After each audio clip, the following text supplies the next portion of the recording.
ในวันที่10สิงหาคม2026ที่ขวบมิตรภาพลาวไทยแห่งที่1ณนครหลวงวิจันทร์หนองคาย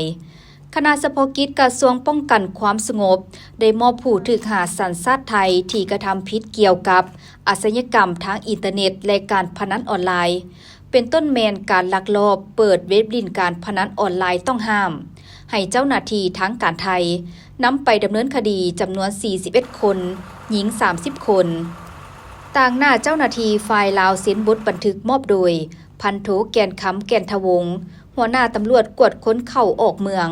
ด้านสากลความมิตรภาพลาวไทยแห่งที่1และฝ่ายเจ้าหน้าที่ไทยเซ็นหับโดยพันโทธิญาณพัฒน์ลังสิภามานกุลรองผู้กำกับการกวดค้นเข้าเมืองจังหวัดหนองคาย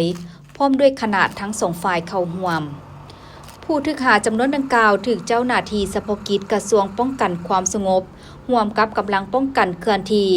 กักตัวในระหว่างเข้ากวดค้นตึกอาคารบริษัท ST Vegas จำกัดผู้เดียวตั้งอยู่บ้านดงโพสีเมืองหาดไซฟงนครหลวงวิจันทร์ในวันที่18 กรกฎาคม 2026